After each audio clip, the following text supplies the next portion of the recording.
안녕하세요. 오늘 읽을 책은 내가 고전을 공부하는 이유.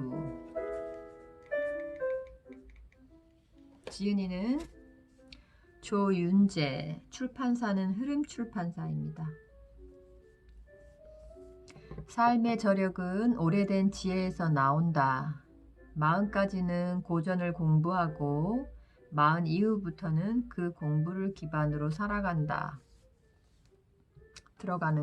들어가는 글입니다. 살아온 나를 되짚어보고 살아갈 나를 내다보는 공부법. 고전은 시간이 흐르는 대로 쌓인 옛글 모음일까? 아니면 옛사람이 남긴 찌꺼기에 불과할까? 고전은 단순히 오래된 글을 뜻하지 않는다.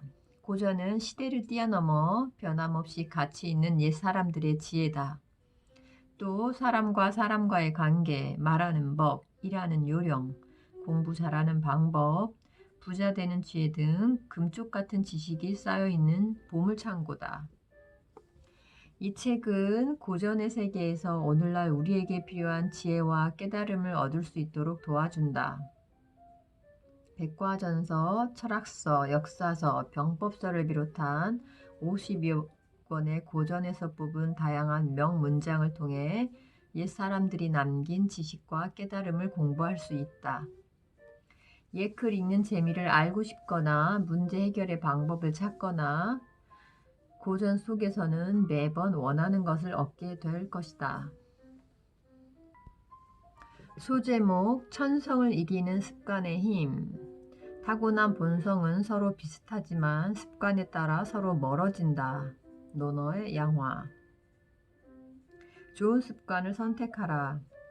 안자는 춘추시대 제나라의 명재상으로 잘 알려져 있다. 100여 년 전 인물인 관중과 함께 제나라의 뛰어난 재상으로 꼽힌다. 어느 날 그를 방문했던 공자의 제자 증자가 먼 길을 떠나기 위해 안자에게 인사를 했다. 그러자 안자는 이렇게 말했다. 군자가 사람을 떠나보낼 때 수레를 선물하는 것이 좋은 말 한마디를 해주는 것보다 못하다고 하였소. 그래, 제가 수레를 선물할까요? 아니면 좋은 말 한마디를 선물할까요? 당시 수레는 지금의 자동차와 같다. 상당히 통 큰 제안이기는 하지만 솔직히 이렇게 물어보는데 군자를 자부하는 사람으로서 수레를 달라는 사람은 없을 것이다. 당시 증자의 심정이 어땠는지는 모르겠으나 증자는 군자답게 한마디 말을 부탁했고 안자는 증자에게 다음과 같은 비유를 들어 충고를 한다. 산 위에 있던 고든 나무도 장인이 불에 달구어 수레바퀴를 만들면 다시 펴지지 않고 민간에 묻혀 알려지지 않았던 화씨의 옥은 훌륭한 옥공이 다듬자 나라의 존망을 좌우할 정도로 귀한 보물이 되었다. 따라서 군자는 자신을 어떻게 수양할 것인가를 신중하게 생각해야 한다. 즉, 아무리 뛰어난 사람이라도 제대로 된 교육을 받지 못하거나 나쁜 환경이나 습관에 물들어 잘못되면 제대로 재능을 발휘하기가 힘들다는 말이다. 이 말의 결론으로 안자는 습속이성, 즉 습속이 사람의 본성을 바꾼다라고 말했다. 여기서 습속이란 한 사회에서 이어내려온 고유한 관습이나 풍속, 즉 환경이라고 할 수 있다. 연려전에는 우리가 잘 아는 맹모 삼천지교의 고사가 나온다. 맹자의 교육을 위해 어머니가 3번 거처를 옮긴 이야기인데 우리에게 환경의 중요성을 잘 말해준다. 어린 맹자는 묘지 근처 집에 살 때는 장례식 흉내, 시장 근처에서 살 때는 장사하는 흉내로 하루 온종일을 보냈다. 그것을 안타깝게 여긴 맹자의 어머니는 집을 학교 근처로 옮겨서 맹자가 공부에 전념할 수 있도록 했다. 뛰어난 인물인 맹자조차도 환경의 영향에서 자유롭지 못했던 것이다. 남송시대에 개하라는 사람이 벼슬에서 파직되고 남강군으로 내려가 여승진이라는 사람의 옆집을 1100만냥을 주고 샀다. 여승진이 집값을 그렇게 비싸게 준 이유를 묻자 개하는 집값은 100만냥이지만 당신과 이웃하는 값이 1000만냥이라고 말했다. 평생을 두고 교류하고 배울 만한 친구의 곁에 있는 값이 집값의 무려 10배를 주어도 아깝지 않다는 것이다. 100만금으로 집을 사고 1000만금으로 이웃을 산다라는 100만 메택, 1000만 메린의 고사다. 오늘날 우리는 자녀에게 소위 좋은 학군을 제공하기 위해 비싼 값을 주고 주거지를 선택하지만 옛날에는 훌륭한 사람과 이웃하기 위해 거금을 들였던 것이다. 인류 역사상 위대한 인물들은 지극히 어려운 환경과 상황을 이겨낸 사람들이다. 그러나 그들조차 환경의 영향을 받지 않은 것이 아니다. 그들은 환경 때문에 어려움을 겪었지만 그 환경을 이겨내고 극복하거나 스스로 그 환경을 바꾸었다. 말하자면 나쁜 환경에 물들지 않고 더 좋은 환경을 찾아 거기에 몸담으로써 위대한 업적을 이룰 수 있었던 것이다. 인생을 실패한 사람들은 흔히 부모를 잘못 만나서, 나쁜 친구를 사귀어서, 환경이 좋지 않아서 등 외부 요인들을 핑계거리로 든다. 그러나 정작 그 환경을 바꾸고 나쁜 환경을 이기기 위해서 어떤 노력을 했는지는 말하지 않는다. 이것이 바로 사람의 앞날을 결정하는 가장 중요한 요인 중의 하나다. 자신의 환경을 바꾸기 위해 노력했던 사람은 자신의 앞날도 좋은 방향으로 바꿀 수 있지만 환경 탓만 하면서 아무것도 바꾸려고 노력하지 않은 사람은 그 나쁜 환경의 지배를 받게 되고 결국 그 환경에 매몰되고 만다. 소제목 공부하는 습관은 인생도 바꾼다. 세상을 바꾼 위대한 인물들에게는 공통적인 습관이 있다. 짐작하겠지만 그 한 가지는 공부하는 습관이다. 위대한 인물들의 공부하는 습관에 대해서는 이미 우리는 수많은 책들을 통해 잘 알고 있다. 동서, 고금을 막론하고 공부하는 습관, 독서하는 습관을 가진 사람들은 어느 특정한 한 분야가 아니라 다양한 분야에서 활약하며 변화를 주도했다. 동서양의 고대 철학자들을 비롯하여 중세시대, 르네상스를 주도했던 레오나르도 다빈치와 같은 학자들, 그리고 링컨, 처칠 등의 정치가, 현대에 들어와서 탁월한 경영 능력을 발휘했던 스티브 잡스나 빌 게이츠 등 혁신적인 경영자들까지 우리가 잊지 않은 위대한 사람들은 어느 한 사람도 공부를 게을리했던 사람은 없다. 역사상 가장 위대한 정복자로 꼽히는 알렉산드로스 대왕은 아리스토텔레스의 제자답게 가장 학구적인 황제라고 할 수 있을 것이다. 그는 전쟁터에서도 이동 도서관을 운영할 정도였고 좋아하던 일리아스를 항상 지니며 읽었다고 한다. 그래서 그는 비록 무력으로 정복한 땅이지만 정복당한 나라의 문화, 전통, 언어를 존중하는 등 동서양 간의 문화적인 융합을 위해 힘썼던 가장 문화적인 인물이기도 했다. 우리가 잘 아는 나폴레옹도 엄청난 독서광으로 전쟁터에서도 치열하게 책을 읽었다고 한다. 그가 읽은 책 중에는 살벌한 전장에 어울리지 않는 괴테의 젊은 베르테르의 슬픔과 같은 서정적인 책도 있었다고 한다. 옛 중국의 장군 가운데도 책을 사랑한 군인이 많았다. 조광윤이라는 장군은 후주의 세종을 따라 전쟁에 출정했을 때 많은 상자를 가지고 다녔다고 한다. 그것을 본 누군가가 세종에게 조광윤이 재물을 약탈하여 많은 상자에 넣어서 갖고 다닌다고 모함을 했다. 세종이 불러 조사한 결과 그 상자에는 책만 잔뜩 들어있었다. 세종이 전쟁을 하는 장수가 왜 아무 관련도 없는 책을 가지고 다니느냐라고 묻자 그는 다음과 같이 대답했다. 책을 통해 뛰어난 지략을 갖추고 식견을 넓혀서 전쟁에서 큰 공을 세우기 위함입니다. 결국 그는 송나라를 건국한 태조가 되었다. 소제목 나쁜 습관은 한 칼에 잘라 뿌리째 뽑아야. 새로운 습관을 시작하기도 어렵지만 그에 못지않은 또 하나의 장벽이 있다. 나도 모르게 몸에 배어버린 나쁜 습관이다. 우리는 좋은 습관을 들이기 위해서 엄청나게 노력하지만 이미 자리 잡은 나쁜 습관이 새로운 습관을 받아들이기 어렵게 만든다. 잘 알다시피 좋은 습관은 노력과 인내를 요구하는 일이 많다. 그러나 나쁜 습관은 보통 육신의 나태함, 얕은 쾌락, 세속적인 욕망을 쉽게 채워준다. 따라서 우리가 애써 노력하지 않아도 쉽게 몸에 배어버린다. 좋은 습관을 들이고 싶다면 먼저 나쁜 습관을 버려야 한다. 나쁜 습관이 자리를 차지하고 있으면 좋은 습관이 자리를 잡을 수 없다. 단순한 예를 들어보자. 좋은 습관을 만들기 위해 아침에 일찍 일어나서 운동을 하고 공부를 하겠다라고 결심을 했다면 먼저 늦잠 자는 나쁜 습관을 없애야 한다. 또 늦잠을 자지 않으려면 당연히 밤에 일찍 자는 습관이 필요하다. 늦게 자면서 일찍 일어나기 힘들다는 것은 모두 경험해 보았을 것이다. 율곡 이이 선생은 경몽요결에서 인생을 망치는 6개의 나쁜 습관을 이야기했다. 간단히 요약해보자. 첫째, 놀 생각만 하는 습관. 둘째, 하루를 허비하는 습관. 셋째, 자기와 같은 생각을 하는 사람만 좋아하는 습관. 넷째, 풍류를 즐긴다며 인생을 허비하는 습관. 다섯째, 돈만 가지고 경쟁하는 습관. 여섯째, 남 잘 되는 것을 부러워하며 자신의 처지를 비관하는 습관.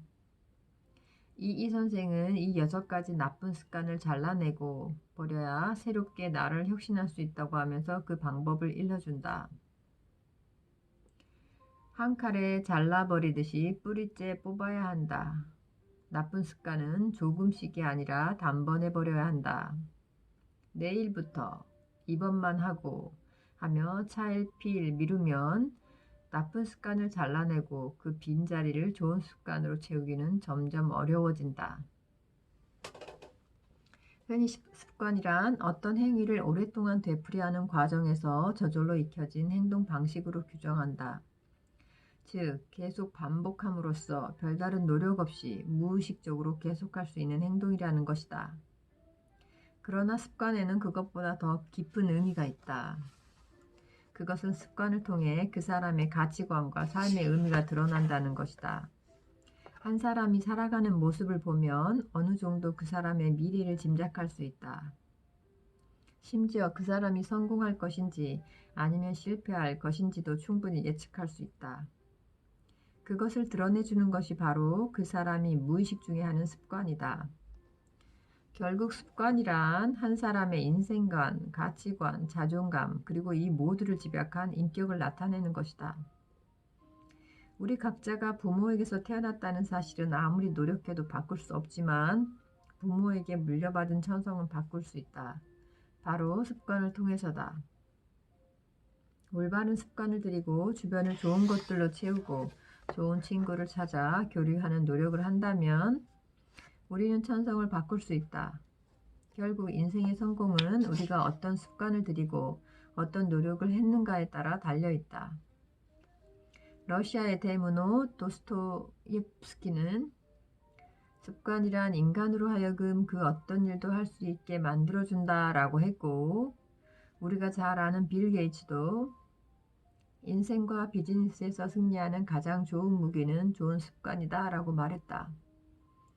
아리스토텔레스는 이런 말로 우리를 격려한다. 당신의 진정한 모습은 당신이 반복적으로 행하는 행위의 축적물이다. 탁월함은 하나의 사건이 아니라 습성이다.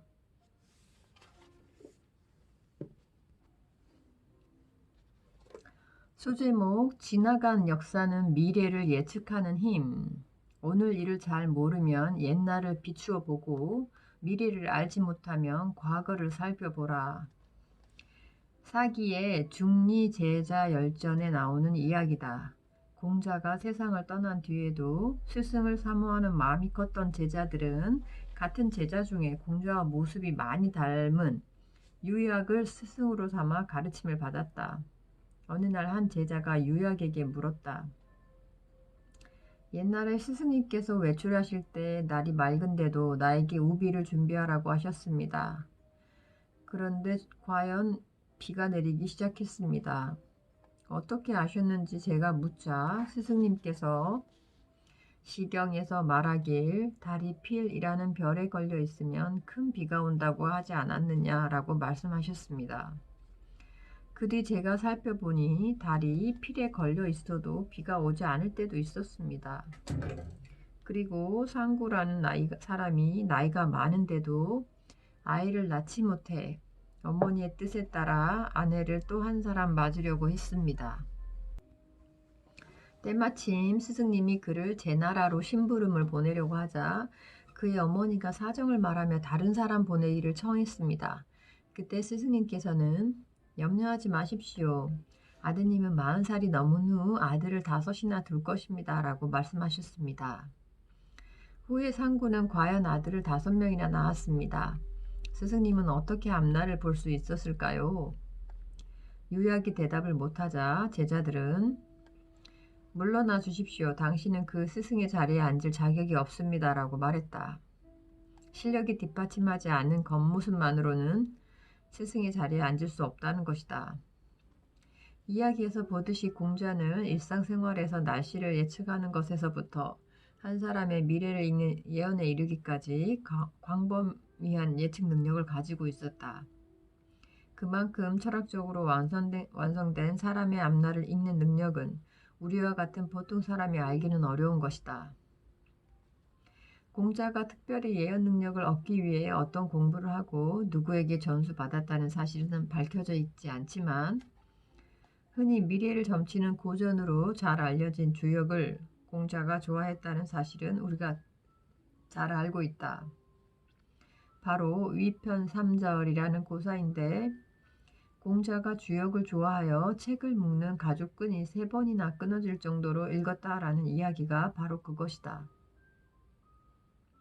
또한 나에게 몇 년이 더 주어져 50살까지 주역을 공부할 수 있다면 인생에 큰 과오는 없을 것이다 라고 말했다는 사실이 논어에 실려 있기도 하다.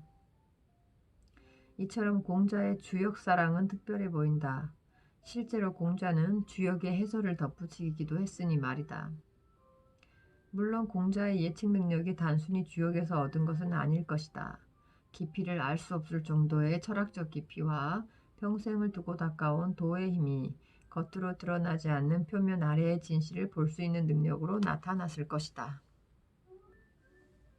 소제목, 예언 능력이 아닌 통찰력을 키우려면 오늘 일을 잘 모르면 옛날을 비추어 보고 미래를 알지 못하면 과거를 살펴보라. 관자에 실려 있는 글로 과거에 비추어 오늘을 읽고 미래를 통찰하라는 말이다. 관자는 춘추시대 패왕인 제나라 황공을 모신 관중을 말한다. 남달리 돈독한 우정을 이루는 관포지교, 즉 관중과 포숙의 고사로 잘 알려졌다. 그는 자신의 군주인 황공을 도와 제나라를 강대국으로 만든 뛰어난 재상이었지만 백성을 잘 다스린 정치인으로도 유명하다. 또한 학자 겸 철학자로서 탁월한 통찰력을 지닌 인물인데 그가 가진 통찰력은 바로 역사를 통해 얻는 능력이라는 것을 위의 글에서 잘 알 수 있다. 고전에서는 미래를 예측하는 능력을 키우는데 크게 2가지 방법이 있다고 소개한다. 물론 여기서 미래를 예측한다고 하는 것은 예언의 능력이 아니라 앞날을 내다보는 통찰력을 말한다. 먼저 눈앞에 보이는 현상을 관찰하는 것이다. 진시황 시대 최고의 실권자였으며 진시황의 숨은 아버지로도 알려진 여부리는 자신이 천하의 지식인 3,000명을 모아 만든 일종의 백과전서인 여시춘추에 엄청난 자부심을 갖고 있었다. 그는 필생의 역작 여시춘추에서 성견 지명을 가진 사람들의 미래를 예측하는 능력을 관찰하는 힘으로 설명한다. 그들은 눈앞에 보이는 사람이나 사물의 의지와 징조, 표상을 잘 관찰하여 일어날 일을 미리 볼 수 있다고 한다. 평범한 사람들은 똑같은 것을 보면서도 그것을 아는 경지에 이르지 못하기 때문에 신통하게 여기거나 요행으로 여긴다는 것이다. 미래를 예측하는 또 한 가지 방법은 역사를 통해 얻는 것이다. 공자와 제자 자장의 대화를 보자. 10세대 뒤까지를 알 수 있습니까? 라는 제자 자장의 물음에 공자는 다음과 같이 대답한다. 은나라가 하나라의 예를 이어받았으니 덜고 더한 것을 알 수 있고 주나라가 은나라의 예를 이어받아 덜고 더한 것을 알 수 있으니 혹 주나라를 계승하는 자가 있다면 비록 100세대가 지나더라도 알 수 있다. 공자는 지난 역사와 문화의 흐름을 세심하게 관찰할 수 있다면 10세대가 아니라 100세대가 흐른다고 해도 그 변화를 예측할 수 있다는 것이다.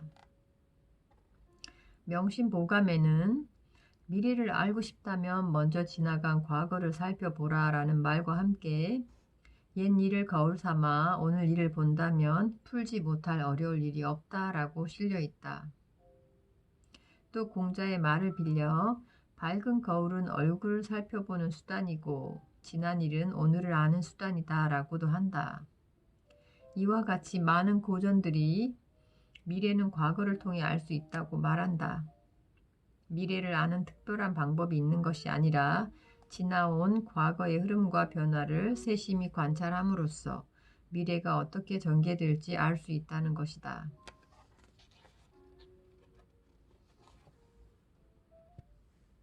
지난 날을 잊지 말고 훗날의 교훈으로 삼아라. 지난 일에서 교훈을 얻어 과거보다 더 나은 미래를 살라는 것이다. 그러나 흔히 우리는 지난 날을 보며 찬찬히 미래를 준비하기보다는 당장 미래를 알기 위해 집착한다. 어떤 사람들은 점집이나 무당집을 찾기도 하고 어떤 사람들은 주역에 통달한 현대판 도인을 찾기도 한다. 그러면 왜 사람들은 이처럼 미래를 알고 싶어 할까? 가장 큰 이유는 불확실한 미래를 두려워하기 때문이다. 사람들은 모르는 것에 대처할 때 크게 두 가지 모습을 보인다. 강한 호기심을 보이거나 막연한 두려움에 사로잡히는 것이다. 강한 호기심을 갖는 사람들은 미래를 희망적으로 보며 그 호기심을 풀기 위해 열심히 노력한다. 현상을 관찰하고 지나온 과거의 역사를 공부하고 이러한 과정을 통해 결국 남다른 예측 능력을 갖게 된다. 그러나 두려움에 사로잡히는 사람은 당장 미래를 알기 위해 집착한다. 그래서 그들은 미신에까지 사로잡히는 것이다. 미래를 알고 싶어하는 또 다른 이유는 바로 경제적인 목적이다. 현대는 돈이 지배하는 사회가 되었다고 해도 과언이 아니다. 돈은 자연스러운 결과가 아니라 최종 목표가 되어버렸다. 사람들은 돈을 벌기 위해 쪽집게 예언가를 계속 찾고 주식시장은 물론 로또 당첨번호를 예측하는 사이트까지 유행한다. 그러나 이런 것들을 찾아 헤매는 사람들의 결과는 허무하다. 초현실적인 예언은 언제나 공허하게 끝날 수밖에 없기 때문이다. 설득과 협상의 최고의 교과서로 불리는 귀국자에 이런 글이 실려 있다. 가까이 있어도 볼 수 없는 것은 상대의 말을 잘 관찰하지 않았기 때문이고 멀리 있어도 알 수 있는 것은 과거를 돌이켜 미래를 보기 때문이다. 소제목 역경을 기뻐하라. 역경과 공궁은 호거를 단련하는 도가니와 망치다. 고난이 걸작을 만든다. 중국 최고의 역사서 사기의 저자 사마천은 48세 나이에 생식기를 뿌리채 절단하는 궁형이라는 형벌을 받는다. 당시 죽음보다 더 참혹한 형벌이었지만 그는 자신의 책을 완성하기 위해 남은 인생을 모두 쏟아붓는다. 그는 태산보다 더한 죽음이 있고 깃털보다 더 가벼운 죽음이 있다라고 하며 필생의 역작 사기를 완성하지 않고 헛된 죽음을 맞이할 수 없다는 결론을 내린다. 그리고 서문격인 모임소경서에 다음과 같은 글을 남겼다. 옛날 주 문왕은 감옥에 갇혀 있는 동안 주역을 만들었다. 공자는 진나라에서 어려움에 처했을 때 춘추를 만들었다. 굴원은 초나라에서 추방되자 이소경을 만들었다. 좌구명은 장님이 되고서 국어를 만들었다. 손자는 다리가 끊기고서 병법을 만들었다. 여불위는 총나라에 귀양가서 여람을 만들었다. 한비는 진나라에 사로잡힌 몸으로 세난, 고분 등의 문장을 만들었다. 이렇듯 이 모두가 한스러운 마음의 소치이며 그 한을 풀 길이 없어 과거를 돌이켜보고 미래를 굽어보게 된 것이다.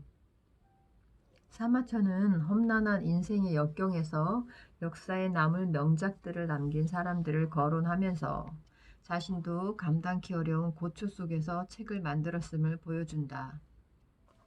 사마천의 이 글에서 보면 역사상 최고의 걸작으로 꼽히는 훌륭한 책들은 모두 고난 속에서 만들어졌다는 것을 알 수 있다.